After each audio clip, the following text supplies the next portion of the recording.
Welcome back to Gruber Motor Company. I'm Pete Gruber, I'm Mark Schaffner. Good morning and welcome to the Gruber Morning Show.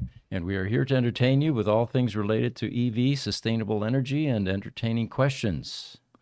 The picture behind us was taken in Tuscany a few years ago, and you can see we've got an old school gentleman there reading a newspaper. No laptops, no cell phone visible there, enjoying his espresso and, a wonderful morning in Tuscany. So we thought we would create that as a backdrop and create that aura in our podcast this morning.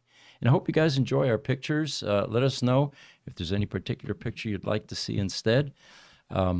With your questions, again, let us know where you're from, who you are, of course, and we'll do our best to entertain all the questions that come in.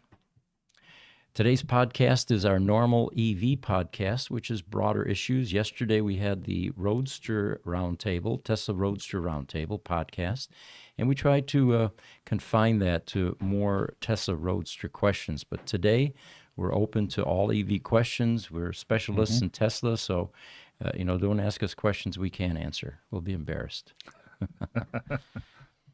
All right, so the first news item that I have is we're starting with a recall for the Tesla Semi.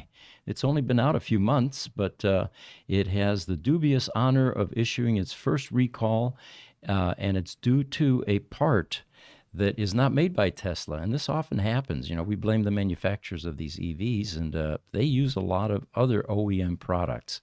This particular vendor that created the problem was Bendix, and my God, they've been around well into the last century.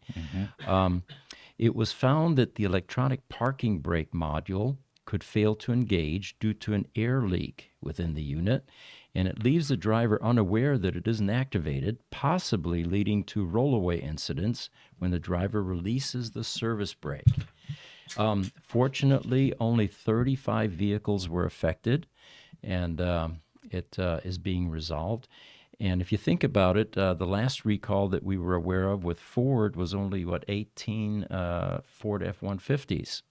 So these manufacturers are at least not getting any of these recalls that are, massive, where entire populations of cars have to come back to service centers. Well, and for Tesla, it's probably good news that the recall didn't start based on one of their Teslas in the parking lot catching fire. Good point, yeah.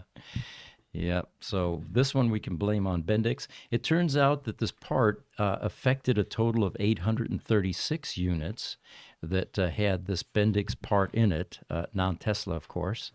And so I guess Bendix discovered it in early February, and after an investigation, they notified the companies that were using this part, and it is being resolved currently. It looks like the Tesla semis that were manufactured starting in about mid-March are good, and so they're not a part of the recall. One thing I do wonder is, does this mean that there were only about 35 or so Tesla semis that were manufactured and put out in the first couple of months?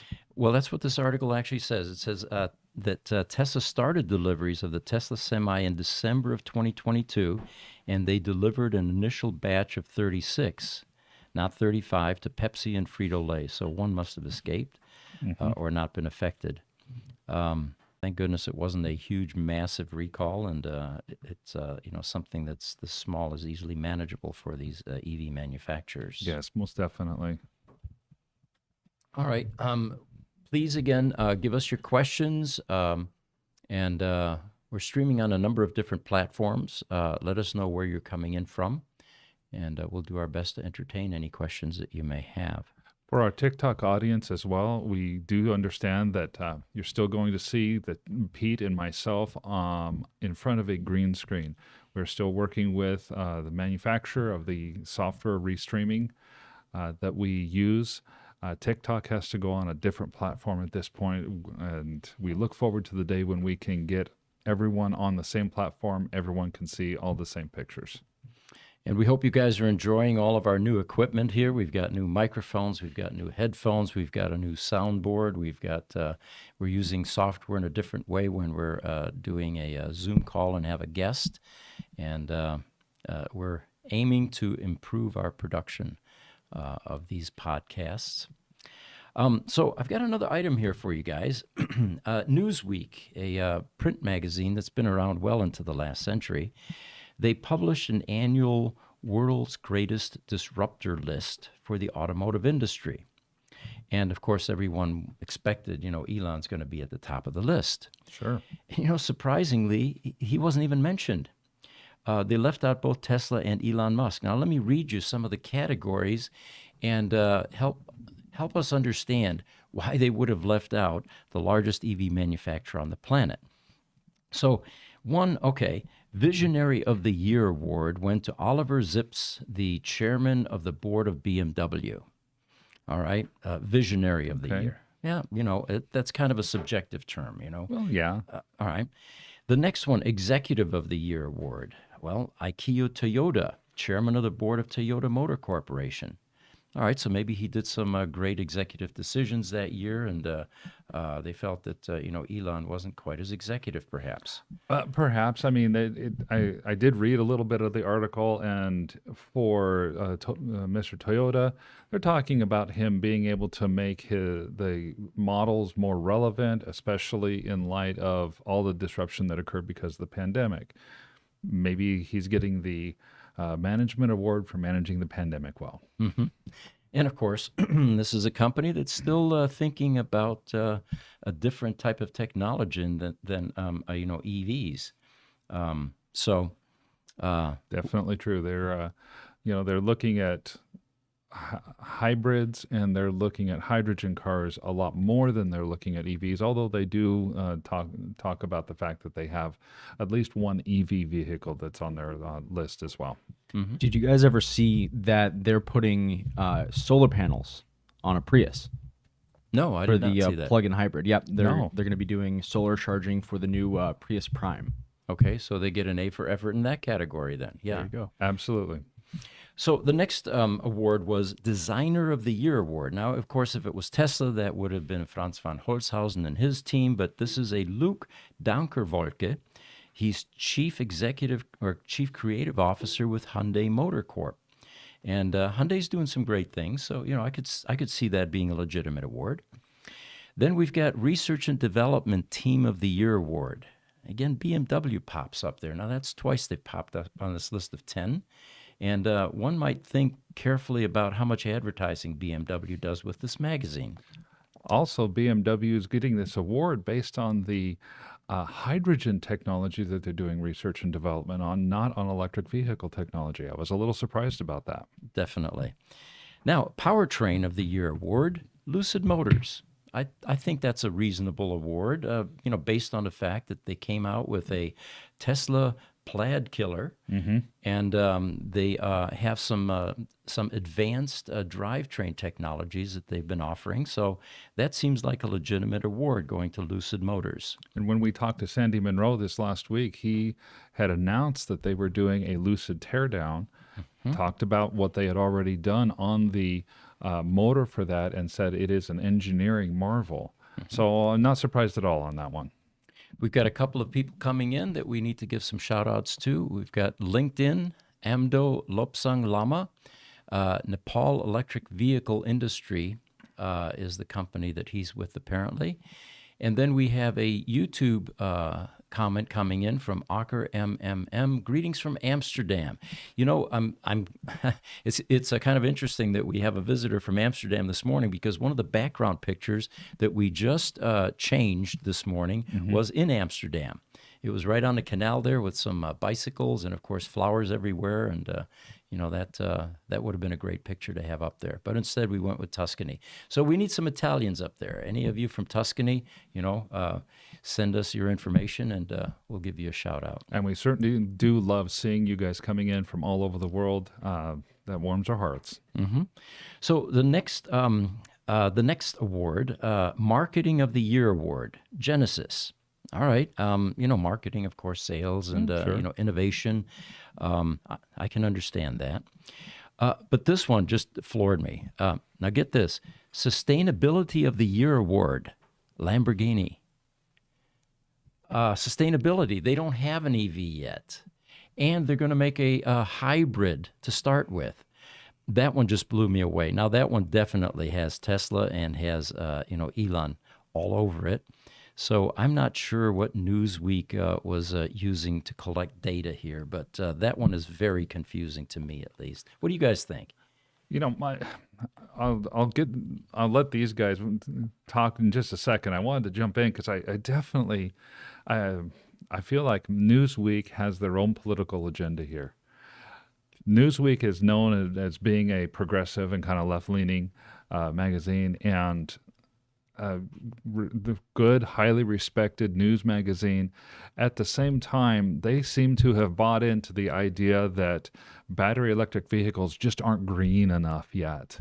And a lot of these awards seem to come to companies that were doing alternative energy that was not battery, such as hybrid or such as hydrogen.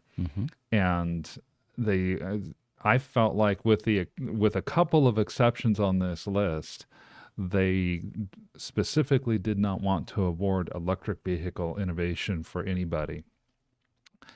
All of the innovations that they mentioned in the article, even the non-electric ones, seem like legitimate innovations that have the potential of disrupting. Also, though, those innovations were largely built on the types of innovations that Tesla's been doing now for 15 years. Exactly. Yes. Yeah. And this is only the second year that they've had these awards. So, yeah, we've got 10 different awards here. We've got a couple to go yet, and Tesla isn't mentioned anywhere here. After sustainability being handed to Lamborghini, the Technology of the Year award goes to Ford. Maybe they were impressed with the their ability to pivot to the F-150 Lightning, and how popular that vehicle was. I would love to see an expansion on each of these categories and their justifications. And in this particular article, it is not available to us, but I'm sure that they've probably given some justifications to this, and I'm definitely going to look for that after this podcast. And then the final one was Legacy of Disruption Award, and that was Torsten Müller-Ottweis, CEO of Rolls-Royce. Well, that one confuses me too. That one I found out a little bit more about. This gentleman turned around Rolls-Royce, so the Phantom, there are two lines of vehicles. I know the Phantom is one of them, and moving Rolls-Royce into the electrified space as an electrified ultra luxury vehicle. They have a new model that's going to be coming out within another year or two, and they're looking to go all battery electric vehicles by 2030. That's what this award is for. Okay. Well, then that might make sense. This article continues. It says, these auto disruptors are changing not just the way we drive, but the way we live. And this was according to Nancy Cooper, global editor-in-chief of Newsweek. Most of us spend a lot of time in our cars, she says. Our honorees are making cars more sustainable, safer, more accessible, more comfortable, and even more interactive. Again, that describes Tesla. But, some people have accused me of being a Tesla fanboy. And if you remember in that last video we did, somebody finally pointed out, no, he's not a fanboy. He just has some great facts, Sure. And I think you have to be realistic in this space, but there's so many facts that you just simply can't ignore. It was like Joe Biden last year when he said he gave all the credit to GM leading the EV charge. And I thought, what the heck was his scriptwriter smoking that morning, And why didn't Joe realize this is a colossal mistake? Because Elon had been at the White House. I'm sure Right. Joe knows who Elon is. I'm sure he does. He's aware of what Tesla is doing to the economy, the global economy, actually. So it is confusing, and they do go on, though. They say, ironically, Tesla has won numerous awards and recognitions globally for its focus on sustainability, safety, and accessibility. And during Investor Day, they even spoke about how they are going to continue to reduce global carbon emissions. And that, of course, is one of their primary goals. Well, we even spoke just after Investor Day on the safety of the Model Y and how the Insurance Institute for Highway Safety did some tests on safety of rear seat passengers, and the Model Y was only one of 3 small SUV or crossover type vehicles out of 15 models that they tested that had an even acceptable rate of safety. So Tesla is a very safe vehicle, and yet they're not getting any of these awards. Yeah. And of course, the impact of Tesla's changes are being felt globally, felt worldwide, brought one of the biggest disruptions in history to the planet. Yes. Well, I think it's pretty funny that the award for sustainability in an automotive category arguably wouldn't exist if not for Tesla. Good point, Richard. And yet we have Lamborghini receiving the award when they're not, they could have been, awarded this for committing to switch, right? Despite their brand, despite their reputation. But everybody else is doing that too. Yeah. Well, I have one thing for you guys. I'll pull up right now for the audience. Let me put this back up on the laptop view. So here's a little reason why I think they're getting the award. It says at the other end of the pipeline, there are 2 trigenerational plants that produce electricity, heating, and cooling via closed systems. But basically, if you skip down, it says the company will reduce its carbon footprint by 80%. Okay. So they're using biomethane, apparently. And they have a bunch of fields around their manufacturing facilities that are piping this in. So they're getting rid of natural gas and reducing their carbon footprint by 80%, which is the biggest out of any company. Nobody's dropping their percent that much. I think that's why they're getting the award. Fair enough. Okay. That's very fair. I wonder how many herds of cattle they have around there. Biomethane. For biomethane. Well, and I'm not going to go on the rant that I did a couple of podcasts ago where we talked about Lamborghinis dipping their toes in the water by creating a hybrid Lamborghini. And it just, again, flies in the face of logic. The whole goal here is, see, I'm about to go on the rant. All right, I'm gonna continue with it then. Okay, right? Go ahead and continue. Yeah. The whole goal here is to go emission free. It's to get rid of fossil fuel burners. It's not to create more of them or to create more complexity in their vehicles. They have a long tradition of being one of the world's leaders in sports cars. Those of us in the exotic car space totally respect Lamborghini. Ferrari, in my mind, even though I owned one, is a close second. Lamborghini was really, I think, the over-the-top hypercar. And for them to now head in a direction of hybrids, and worse yet, a Lamborghini with back seats, is just a total violation of their charter and what people expect from Lamborghini. So, as I was saying, Stefan Winkelmann is the CEO of Lamborghini.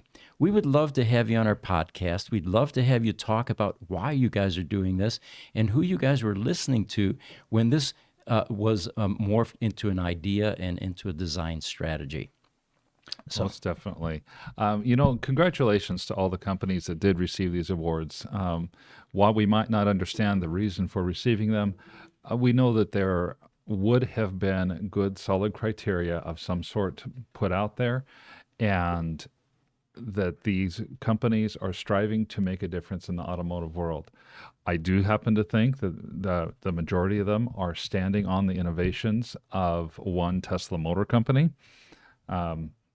I do like seeing how the needle is moving in the entire industry as a result, though. Good point. On YouTube, Alex Hearn has commented to us and says, "Hey guys, I have really enjoyed your videos. Hello from UK." Thank you, Alex. Welcome to the show this morning. Yes, thank you for joining us. Thomas Curtis is joining us again. Kia ora from New Zealand. Love your work. Kia ora, Thomas. For those of you who are not from New Zealand, that is a greeting just like us saying hello or have a good morning. And then Ocker MMM from YouTube has talked about it, a comment for us as well. He says, often awards are for sale to the highest bidder, just like a Google top listing. Wow. Pre-show, I don't remember if it was you, Aaron, or if it was you, Richard, that were talking about sometimes awards just get bought. Well, I just realized that my screen here is goofing up on me, but another news item. Apparently, they took a Tesla Model S Plaid, on the German Autobahn. And it was a 2023. There's a YouTube video, actually. We haven't pulled it up yet. And it was on the Autobahn last month to show how quick and fast the car is when given freedom. I like the way that they phrased that. The German Autobahn, by the way, which translates into an autotrack, the world's longest highway network, stretching 8,197 miles. And it actually has portions, not all of them, that are unlimited speed. Can you guys pop up a picture of my favorite sign when I'm in Germany? When you're on the Autobahn, first of all, you have highly disciplined drivers. I mean, we're talking about drivers that do not get distracted, that follow the rules, that do not hog the left lane. They are exquisite drivers. That sign, when you see that, that means that you can bury that accelerator if you're brave enough, and there are no limits to the speed that you can attain. The only problem that I've had is my performance cars are here in the U.S., and it's too expensive to take them over there when we go visit my relatives. Okay. So we usually end up with a anemic rental car. But I got to admit, one year we had a Volkswagen station wagon, turbo diesel. And I actually got that thing up over 145 miles on the Autobahn. Wow. Of course, things are whizzing by you rapidly, and it was fascinating. So what they did was, with this Plaid, they took it on the Autobahn, and it accelerated to a maximum speed of 166 miles per hour, or 267 kilometers. But they apparently cork this car. So if you pay a little extra, you can actually uncork the car, and now it's good for 200 miles. And this particular car was not, so they limited it to 166 miles.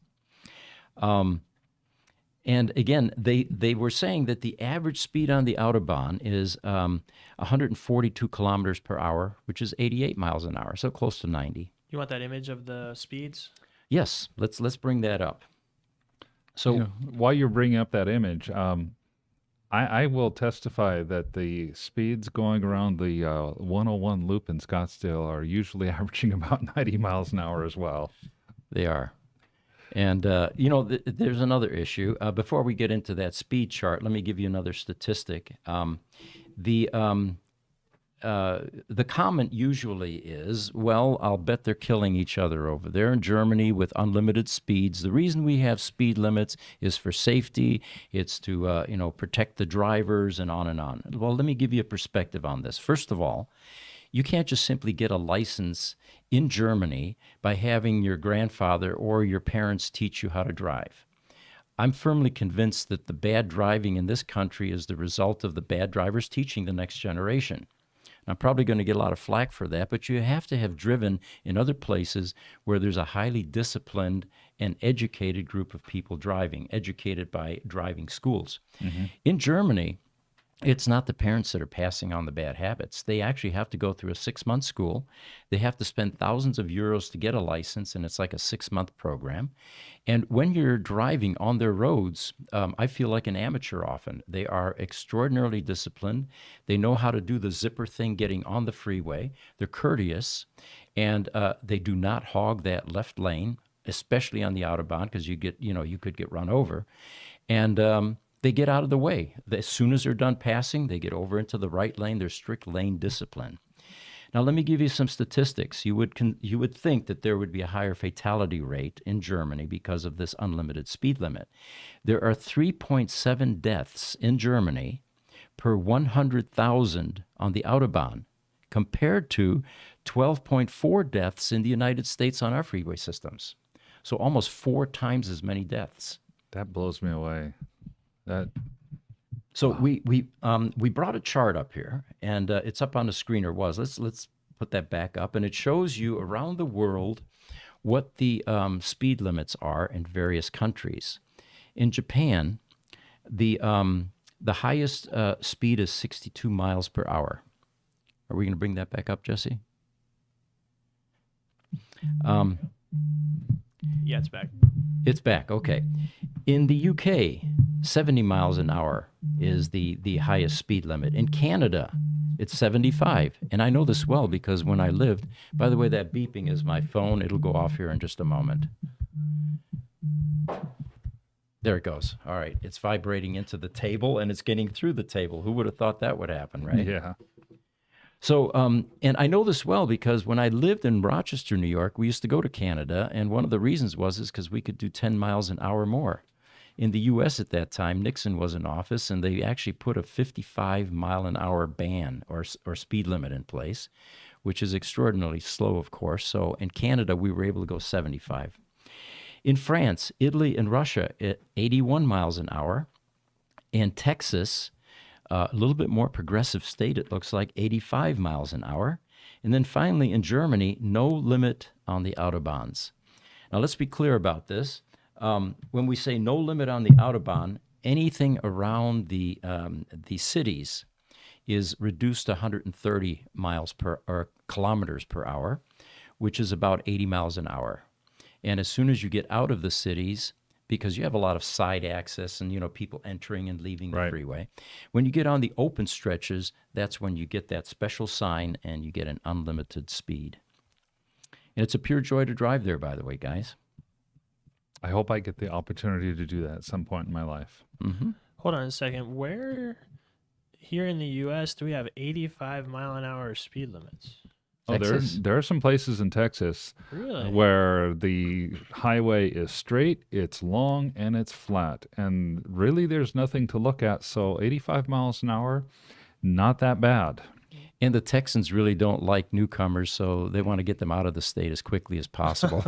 True. I've also driven in Dallas, and I know at least in the Dallas-Fort Worth area, and as you're headed on Interstate 20 or Interstate 10 over to West Texas, speed limit signs are there so you can either shoot them or throw rocks at them.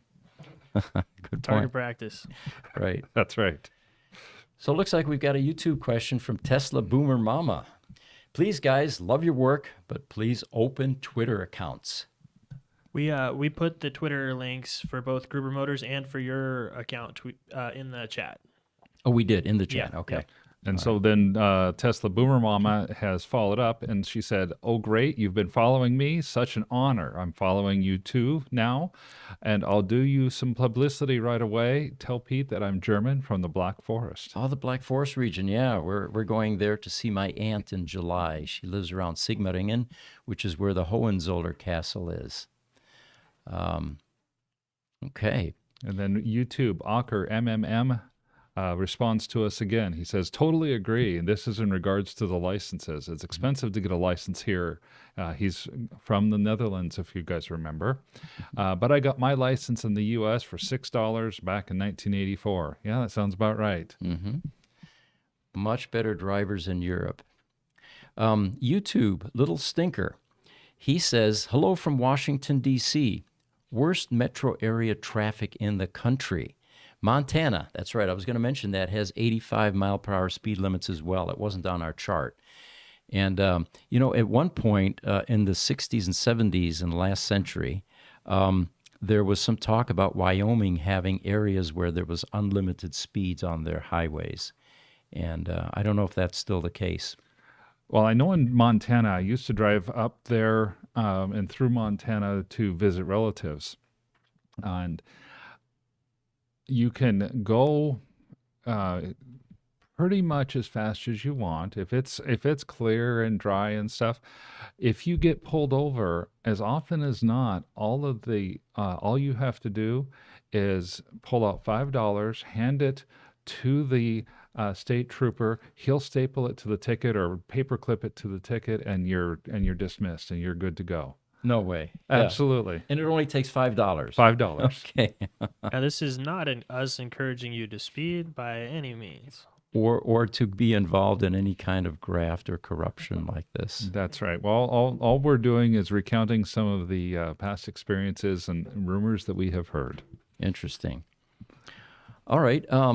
Looks like we've got a TikTok question coming in or a comment from New York Mike 58. He says, I worked in Texas for 2 years, and if you're not doing 80, they run you off the road. I totally agree, Mike. And then TikTok, Wilcox 87, top speed in Wyoming is 80 miles an hour on the interstate. Okay. Guess I got to get out of Arizona more. Well, now We're 75 here. yeah, but now remember, like Mark pointed out, ever since COVID and the defund police activity, the radar cops have been laying pretty low. I don't think I've seen a radar trap in a year or so. Have you? I have seen some near my home, Yeah. but where I live, there's a new stretch of freeway. We call it the Loop 202, and it goes around the mountains that are south of Phoenix. It's a great bypass for downtown Phoenix, and so they're not tracking speeds for cars; they're tracking speeds for tractor trailers. Oh, really? And any weekend, I can drive my stretch from my home on the west side of the mountains around the south side over to Chandler, Arizona, and I will find on most weekends that they'll have at least one semi and sometimes two semis pulled over. Pull over, yeah, yeah. They do not like those guys going faster than the speed limit. You know, now that you mention it, they do that in our neighborhood here too with the work trucks. You know, the weight cops come out and they Yeah. have different vehicles. They have a pickup truck with scales and all that. And you know, I mean, when I see that, I usually think to myself, you know, that poor schmuck that's driving that truck doesn't own the company. He doesn't own the truck, and he's about to get a license for an infraction that his employer created. You know, by overloading it or not having the right equipment on it. Yep. I was going to say that we've also got those radar cops right in our backyard as well, right up 7th Street. They love right after Cave Creek, Yeah. between Cave Creek and 7th Street. They love running around that area. It's like at least 3 or 4 times a month. I'll be driving down that area, and there'll be like 3 motorcycle cops spread out, right, all with somebody pulled over, and there'll be a cruiser over there. They seem to go through like these different waves, but they are out there. But I haven't seen much on the freeways. You know, I must get up too early. You know, I come to work at like 6:30 in the morning, and I never see cops. Maybe that's what it is. Well, thank God, I'm going to continue to get up early then. We've got another article here, and this is a magazine, actually topspeed.com, online magazine, it looks like, and they gave 10 reasons to, or 10 considerations about EVs, and the 10th one was one of my favorites. The masthead, or the title was, Ford's ruggedness appears to hard-working, tough individuals. And then they go into how the Ford image is really the blue-collar working man demographic.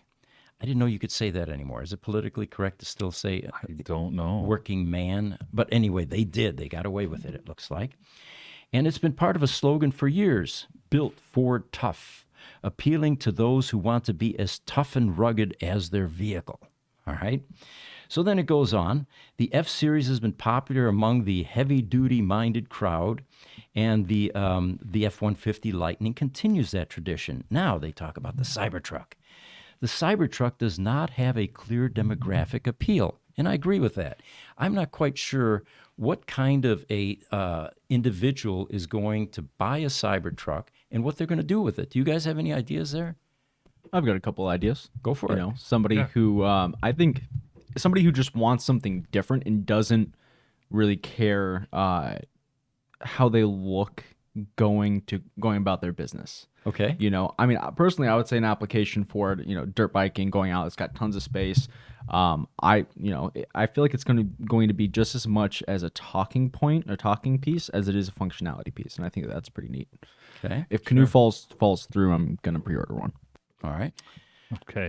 So what the article continues and says, the Cybertruck doesn't have a clear demographic appeal, and we'll find that out, of course, once they start releasing them. And it doesn't seem to have the same working man off-road appeal that the Ford F-Series trucks do.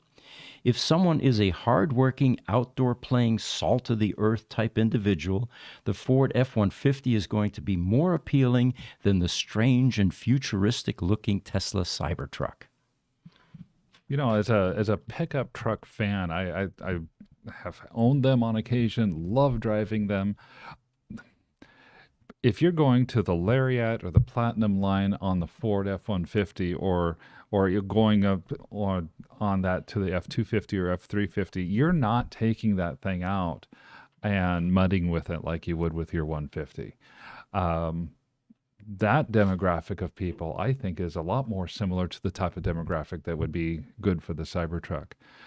Similarly, I know that Ram announced their the specs for their new Ram REV vehicle, the Revolution electric pickup truck. And one of the big hits on Ford was that the F-150 Lightning, once you put a trailer on it, even if that trailer is empty, it goes into a different type of tow mode, and your 210-mile range becomes about 90 miles. Wow. Your 300-mile range becomes about 120 miles. That's not enough range to be able to go up and go camping or go out and go fishing and come back. People were really upset. They would get to the site where they wanted to camp thinking they'd have great mileage, and they have to stop in town before they go camp to make sure the car is charged. Yeah. Now, the Dodge seems to be addressing this because their extended range battery on their Ram Revolution is going to be a 500-mile battery. It's a 225 kilowatt battery, and it has the fourth generation charging that does about 110 miles in 10 minutes. Looking forward to see what that one's like. Aaron, I know he's a big pickup fan as well. If you had the chance to buy an electric vehicle, Aaron, what would you buy for an electric truck? Well, we've been leaning towards the Ford Lightning for a while now, but the range does scare me. I got a 6.0 diesel right now, and we'd like to go up to the mountains, fly fish, tow a boat every once in a while, like up to Lake Mary. And right now, the Lightning doesn't seem like it can get that range for us. So we've been looking at that new Ram REV. It just looks spectacular. You know, still not sold on a Cybertruck. Cybertruck is still a little. I'm traditional. I like the old look of the F-150s. So Sure, that makes a lot of sense. So I'm going to start looking hard at that Dodge. I'm hoping Ford maybe, like we were talking about earlier, maybe the Super Duties and the F-250s and F-350s have a longer range. Hopefully, maybe they'll make something to where it's going to be more appealing to get that for the activities that we do. Sure. You know, it occurs to me that the term destination charging really doesn't apply to an EV that you're taking into a campground, for example, or on a camping trip. You know, up in the lakes in northern Arizona, there are no destination chargers there. So yeah, I mean that. Although you do have go to your local KOA, go to your local campground, you have 250 volt, 50 watt, 50 amp RV plugs. We have a couple audience members chiming in what they're going to do with their Cybertruck or what they think it'll be for. Yeah. Okay. YouTube, Little Stinker, welcome back. He says, I think Cybertruck will be a lifestyle vehicle similar to the Jeep Wrangler crowd. All right. That's a good point. That does make sense. And then YouTube, Aker MM. Cybertruck will be a hard sell in Europe, he says. Try sneaking through little wiggly streets in old European cities. It reminds me of the Ice Hummer when it came out. It was probably limited where you could go in Europe. You know, I'll bet the Hummer EV is the same thing as that first generation Ice Hummer. Good point. And, you know, the problem in Europe is, you know, we're used to having wide open expanses here. When my father first came here, he couldn't believe the width of our streets. You know, it was just something you don't see in old, medieval Europe. And the reason is they didn't have cars, of course. They had, horse-drawn buggies at best. And they can't really change that in certain towns or certain areas because there are buildings on both sides of the road that are so close together, little cobblestone street in between. Right. You're not going to be able to do any kind of urban renewal there and, tear down buildings that are hundreds of years old. So they're pretty much stuck with these narrow pathways in a lot of the cities or the towns. Well, they just don't have as much space as we do either. Especially here in Arizona, for example. We took over this whole valley and just made this gigantic city, right? Well, much more limited in Europe. Mm-hmm. Well, and Arizona is a great example of this. If you go back just 50 years in Arizona, most of the neighborhoods and streets that we have didn't exist. Arizona is so incredibly new. And if you go even back to the east coast of the United States, don't even talk about Europe. 50 years, well, gee, the newest house in the neighborhood might be 50 years old. And in Europe, the newest house in the neighborhood might be 150 years old. Very true. My grandfather actually in his basement had one of the original town walls, which was over a meter thick. And it was 900 years old. You know, in this country, anything that's 100 years old is already, antique and valuable. But, I mean, they have things that, are 900 to 1,000 or 2 years old. Completely different. Thomas Curtis on YouTube talks about the Cybertruck as well for us. He says, I have a reservation for a Cybertruck. I want to use it for moving stuff, long-range travel, and towing. It's everything I want in a vehicle.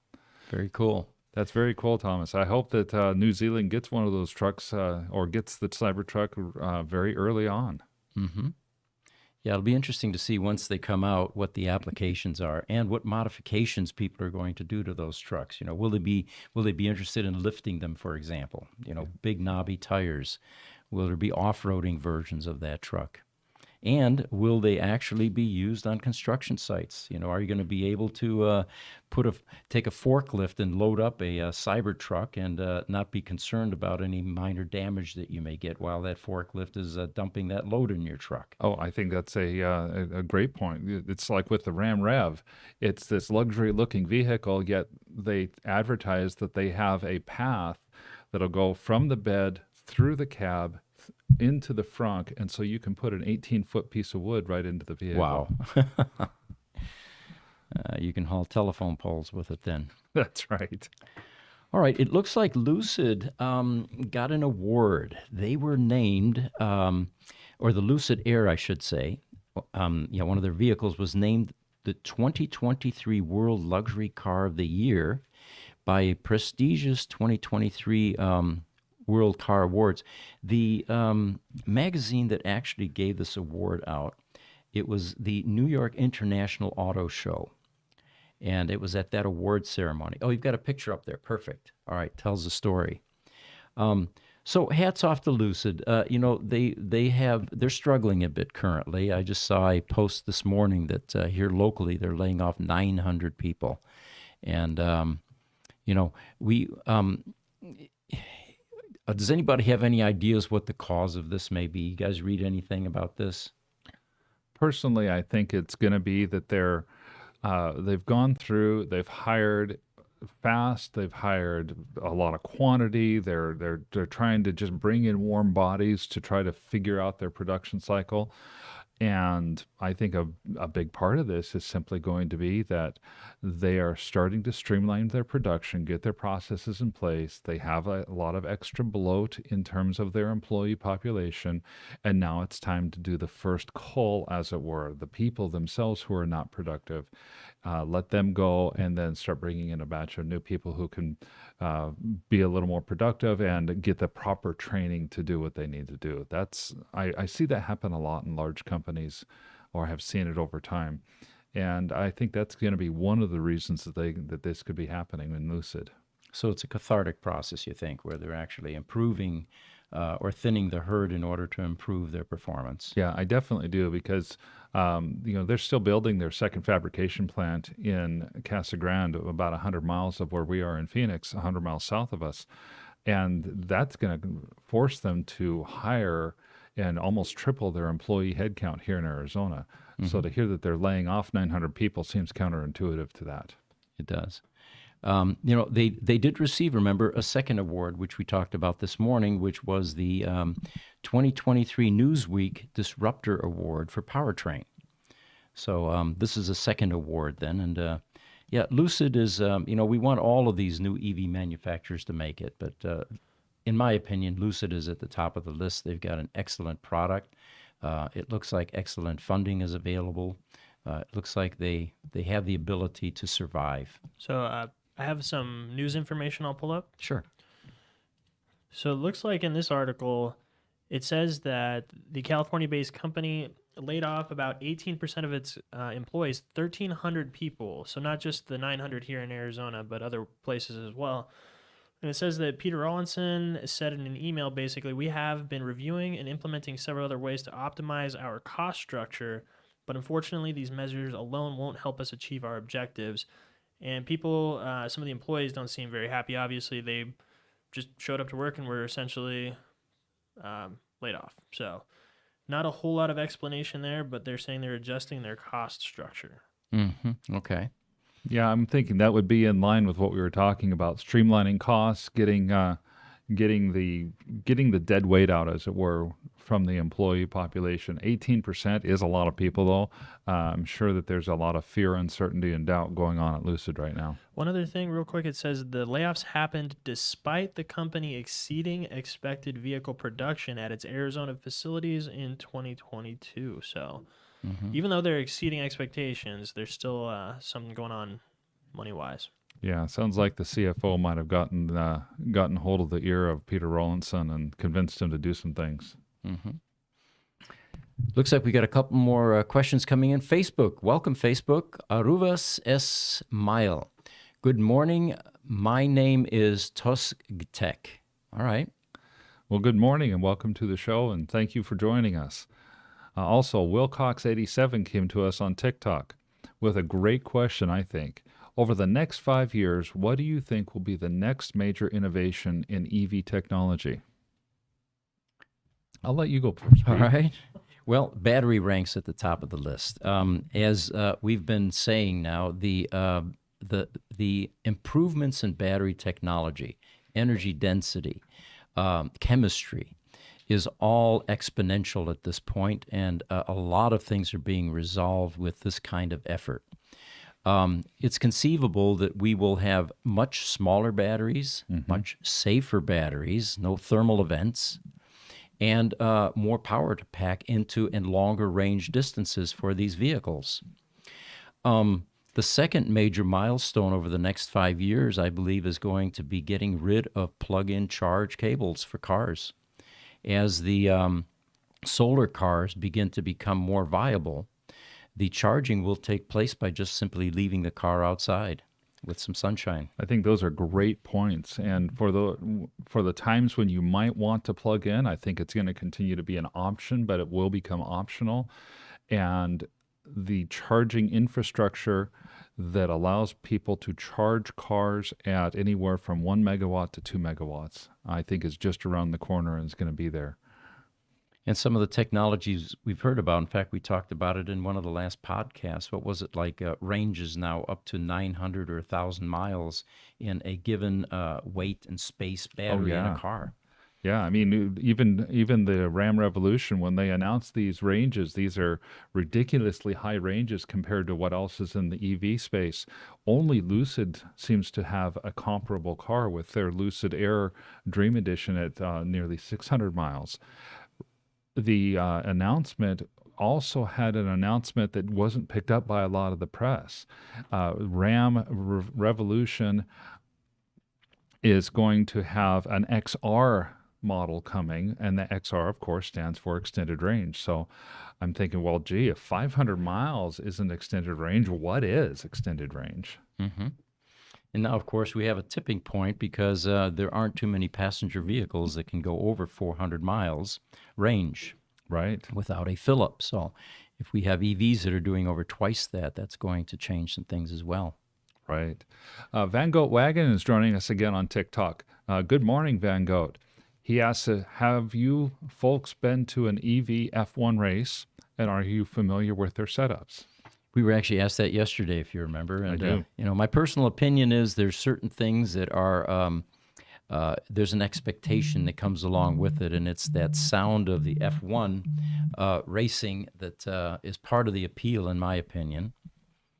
Yeah, I think so as well. I'm not familiar with their setups as of yet, but as I had mentioned yesterday on the podcast, and I don't know if you were watching, Van Goat, I'm really intrigued to be able to find that on TV and start watching that. That's something that I simply haven't been able to find yet on the television to be able to watch. So I think I'm ready to the point where I'm gonna end up going to YouTube and watching some of the streaming channels or something like that, because I'm really interested to see more about what goes on there. Formula E. Formula So we'll E, do yeah. some research on that. We'll get back Van Goat. Yeah. Danny Ames from YouTube also gives a good comment to us. Cybertruck, have a reservation. The appeal is it's an EV fanned by Tesla. I'll use it to transport my son who is handicapped and his electric dual motor ATV triad. I own a Y currently. It's my 7th EV car. Yeah, it sounds like a lot of EVs there. Very huge respect for you, Danny. That's very cool. We got a couple more coming in. Give me just 1 second here. Okay. They just popped up. So I'm getting those typed Just up so now. you know, we are at 56 minutes also. Okay. Great. It looks like Aker MMM. He says he's considering buying a 5-year-old Tesla Model S, but I might as well ask you if 5 to 10 years from now we can buy an Amprius style replacement battery for it from Gruber. Well, we don't know that yet. Amprius just announced their product, and they're in construction mode right now, so I don't know how quick they're going to actually be releasing product and bringing it to market. But in the meantime, right after the Amprius announcement, there was an announcement of an aqueous battery, which is a water-based battery using polymer instead of cobalt and nickel in the cathode and anode. Right now, the battery technology is improving so quickly, it's tough to predict what's going to be available in 5 years. While we have not entered into any battery design and manufacturing agreements with engineering companies yet, I know we had a lot of interest from a company that was making graphene solid-state batteries, and I regret that did not work out. It was had to do with the geometry of the batteries that they had already made and were trying to put into Model S's versus the geometry of the Model S battery pack. I know if the right opportunity comes along, though, we would love to be able to go into the battery business like that. I just don't know that we're going to have something in the next 5 to 10 years. From YouTube, Trucker Alistair, welcome back, Trucker. He says, "Hey, Matrix agents, again in cafe in Germany." This is actually Tuscany, but yeah, we will be releasing that video at some point describing what the sunglasses are all about. In the meantime, we're just enjoying all the attention we're getting about the sunglasses. Absolutely. You know, we are a part of the Matrix. And Pete? Yep. I guess, and Mark too. When there's all these advancing battery technologies, is it always the cheapest and easiest to scale that's going to take over? I think there are a number of parameters, and it may not just be the financial incentives for a particular chemistry or style. There's just so many now, you know. There are. It's hard to keep track. Yeah. I don't think it's necessarily going to be the cheapest and easiest. I think it's going to be the one that ends up with the strongest vision, business plan, and marketing. That may become the cheapest and easiest battery, but not necessarily. If we look back 30 years to the Betamax versus the VHS, Betamax was far better, but not necessarily cheaper or easier. VHS had a better marketing plan, and so in the 80s, the VHS ended up winning out. Sony, acquiesced to the VHS standard when they put out their own VHS tape player. I think the same type of thing is going to play out in the battery space. There's going to be a lot more, in my opinion, types of batteries, whether it's sodium ion, potassium ion, aqueous, solid state, various types of solid state, other variations of lithium that are going to come out before there's a consolidation. Graphene. Graphene. But there will eventually, I think, be a consolidation of some sort. And, I'm surprised you didn't mention it, Jesse, but the whole battery concept is energy storage. And if we can eliminate the need for energy storage by creating an energy source, we no longer need batteries. Now, are you going to talk about fusion at this point? Yeah, I mean, fusion. The question that was posed was 5 to 10 years. I think it's possible for fusion in that time frame. Probably more 10 to 20 years. And I know that's what everybody always says. We're 10 to 20 years away from fusion, but we've never had an ignition until a few months ago. So Yeah.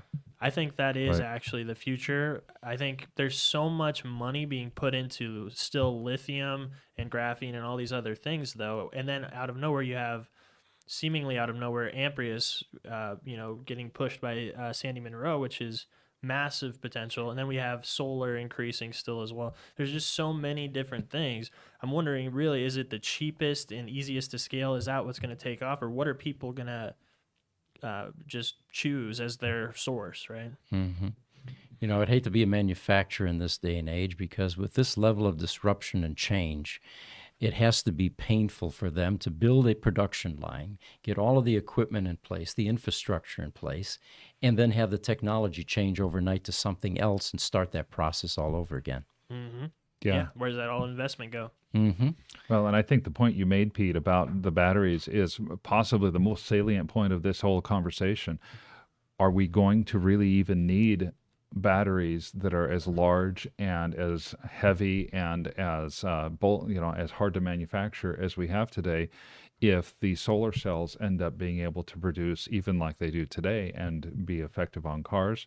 Or is something other than batteries, like additional solar cells, going to be the thing, the wave of the future? We don't know. If it plays itself out, of course. Right now, our goal with solar or photovoltaics is to get it to a point where it can charge the battery completely without having to plug in. Right. But if those photovoltaics become so advanced that they're actually the power source online, then everything changes. You no longer have to store that energy because it will propel the vehicle.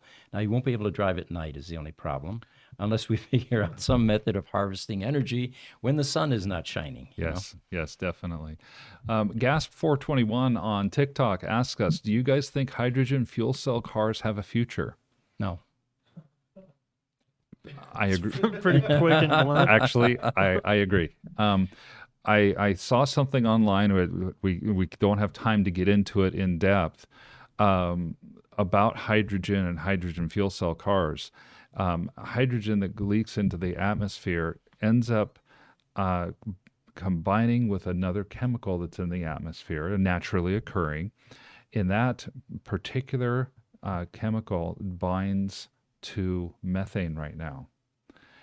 It's possible with the scaling of hydrogen and hydrogen fuel cell cars and the additional leakage of hydrogen that you'll have in the environment, that hydrogen fuel cell cars could end up being more harmful to the environment than gasoline. Yeah, I remember you talking about that in an earlier podcast. We'll have to do some research and revisit that. YouTube, Aker MMM says or asks, would Tesla block third-party batteries? That question actually speaks to what I know about Tesla. They are not the kind of company that are going to be adversarial when it comes to what most competitors consider a competitive effort, I guess is what I'm saying. I don't think that Tesla is going to block anything. I think that their culture and their overriding mission is to truly move this planet in a different direction. And if that means a loss of revenue to some extent because there are third parties or competitors making batteries like theirs, I have never found Tesla to be concerned about that. So it won't be Tesla. Now, I can't speak to the other EV manufacturers that are, trying to carve some revenue and some margin to survive. Right. But I don't think in Tesla's case this is going to be a concern. I think they embrace technologies. I think they support competition. And they subscribe to Nikola Tesla's original culture, which was share your patents. Don't become a patent troll like Thomas Alva Edison. Absolutely. Van Goatwagon has a follow-up on TikTok as well for us. I'd love to see Elon put a rocket into space using only EV power. Yes, me too. Me too. Yep. I think the day is going to happen when that does happen exactly as well. Well, that would be more along the lines of ionized flight, right? There's no fuel with that. It's just ions. Yes, that's exactly right. Awesome. Trucker Alistair is back again. In England, they have a lake and functions as a battery when wind and solar are produced. Even here in Arizona, One of our local power companies is doing something just about like that. Salt River Project is looking at when taking and creating a second reservoir that's about 600 feet elevation-wise above one of their large reservoirs that feeds the Phoenix market. When they have excess power, they're going to use that in pumps to pump the water up to the upper reservoir, and when they have a need for more power, they're going to let gravity bring that water back down. They've already determined that it's going to be nearly 80% efficient. So it's like a man-made hydroelectric system. Yes. Interesting. All right. I have one quick thing for you guys here. It looks like Gigafactory Tesla, or a Tesla Gigafactory Texas employee headcount tripled in 2022. That's pretty substantial. You know, my hat's off to any of these companies that are growing rapidly like this. You know, I mean, we have a couple hundred employees here, and with subcontractors, probably more like 300 to 500. And it's very difficult to keep it all together because you have so many different cultures that are blending and merging, and different directions and different backgrounds and all that. And rapid growth is very difficult to manage.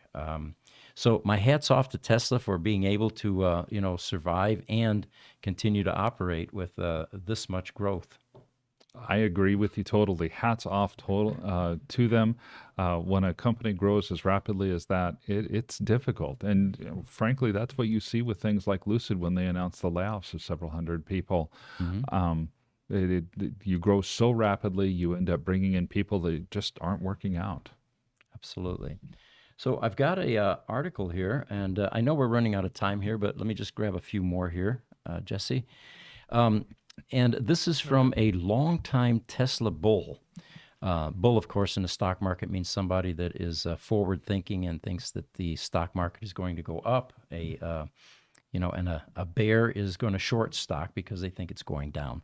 But this is an investor, ARK Investments, and he predicts that Tesla will reduce vehicle costs by 50% in the next 5 years.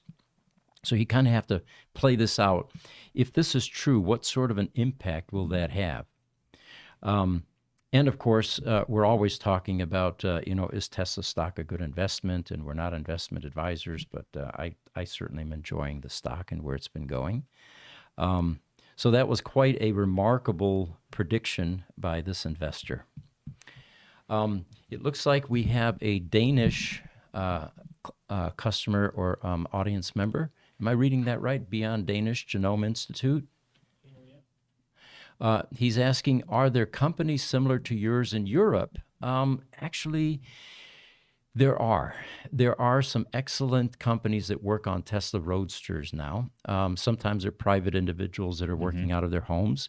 We had a call a couple days ago from a Parisian customer that has a Roadster that is bricked. It's at the service center. The only option is battery replacement, and he was looking for a company like us that could actually repair the battery rather than spend $40,000 to replace it. And I referred him to a German customer. So any of you that need this type of work with Roadsters, feel free to contact us, and we will put you in touch with some of the people there that are capable of doing the type of work that we do here, which is recovering battery packs and putting Roadsters back on the roads. Now, we just have a couple last comments and questions. First, Van Goat says, Jesse knows his stuff. Jesse is one of our genius residents. So, yes, he definitely does. Thank you, Van Goat. Appreciate that. Follow-up from the Beyond Danish Genome Institute. Any update on the graphene battery experiment? Well, the update there is we've scrubbed the project for now. The goal originally was they came to us for a test mule Model S. Would we be willing to provide one and some of the engineering expertise to insert their batteries, their graphene batteries, into a Tesla battery pack to replicate its function and then do some testing? What we ran into were some geometry problems. The graphene pouches were too large to fit in the pack, and we were unable to cost-effectively come up with a solution or a workaround. So at this point, our graphene experiment is stalled. And of course, now there's so many new battery technologies coming along that this may no longer be as relevant as it was 6 or 9 months ago when we were first involved in this project. But again, there are some definite advantages with even graphene battery technology. It doesn't have the thermal events that a Right. lithium-ion battery pack has. Actually, the charge times were shorter, and I think the energy density was even greater with this Yes, I think it graphene was. technology versus the traditional lithium-ion at the time. All right. Well, it looks like we're wrapping at this point. Again, join us Tuesdays and Thursdays at 10 a.m. Mountain Standard Time. Now Pacific Standard Time as well is our normal EV podcast. And then Wednesdays at 4 o'clock in the afternoon, we have our special Tesla Roadster podcast. We have a guest this next Wednesday. We finally dialed in our ability to handle a Zoom guest coming in. And going forward now, we'll have more guests as a result of that. Jameson Cummings will be with us. He is the first Tesla Roadster technician. He is full of stories, and he can answer questions, and he'll give you the history and the evolution of Tesla during the Roadster days. We have one more real quick here on YouTube from Danny. Says, been following you all from the start on YouTube. Love what you guys do. Really good EV stories of amazing repairs and preservation. It says, Pete's research and style of storytelling on Tesla is meritorious. Well, thank you. Well, thank you, Danny. Pete is absolutely a master storyteller. I would encourage anybody who wants to see and read some more of the stories that Pete has to go to the Gruber Motors website. He is the author of many of the Roadster stories that get told. Our Roadster owners always have a story to tell, and Pete is a real master at putting those stories down and getting them onto that site. And as flattering as all that praise is, the Roadsters typically come with stories. They're not your average car, so it's not too hard to, give a voice to that, to the history of that Roadster. But again, as Mark pointed out, on our website, there is a gallery button at the top. And we featured a number of Roadsters that have come through the shop with an interesting story. Speaking of that, I'll give a plug to another story that's coming up. We've been working all week on a listing now for 2 Founders Series cars that are going to be sold. And some history for the non-Tesla people. In the Tesla world, you had engineering prototypes. These were cars that were basically cobbled together to see if you had a proof of concept. Then they had validation prototypes, which was a car that you could actually drive, take a laptop with you, and test your theories as to whether this was a viable product. Those 2 level of cars usually do not get sold because they shake them to death. They drive them in a lake, and it's not the kind of car that an owner wants to own. Well, during the day, Tesla cut some corners there, and they actually released some of these types of cars. So in the owner base currently, there are some validation prototypes, and I know of at least 1 engineering prototype. Then later came the Signature Series cars, which were the limited edition runs. In the Roadster world, they had 100 in the United States. So if you owned anywhere from Signature 1 to 100, you had a unique car with a carbon fiber plaque between the seats. And in Europe, they actually expanded that program to 250 Signature cars. So that immediately creates some stories. And if you go to that gallery section, you'll see a number of those types of cars. Now, the 2 cars that I began to tell you about are Founders Series cars, and they were sandwiched in between the Signature cars and the validation prototypes. And these were cars that were reserved for the VIPs. That would typically, back in the day, be a financial investor, some venture capitalist that may have made a major contribution to the company and expected something in return, and they would have given him a Founders Series car. To give you an example, Elon has Founders Series VIN number 1. Martin Eberhard has Founders Series VIN number 2. And this particular car that we're selling next week is Founders Series VIN number 3, Tesla Roadster. And what's so unique about this car is that you can see some of the imperfections in the car. Like in the front hood vane, there is some carbon fiber weave that's showing through the paint. we suggested to the customer originally, do you want us to fix that? He says, no, that's one of the artifacts. That's what makes it so valuable. Sure. And we caught on to that. It's kind of like that penny that has the wrong date stamped on it that is now worth $2 million. My wife was telling me about one. It did go that route, You right? find it in your pocket and you're a millionaire. Right. So that's the first car that's being sold is a Founder Series with some of these early imperfections that are left on the car. Nothing major that prevents it from driving, of course. The second car is another Founders Series Model S. Same customer owns it. He had the foresight to ask for the same color and the same VIN in both his Model S and his Roadster. And these will be sold as a pair. The imperfections on the Model S are panel gaps. And again, we asked the customer, do you want us to fix some of this stuff? He says, no. When we took possession of the car, we noted the panel gaps in the doors and the trunk.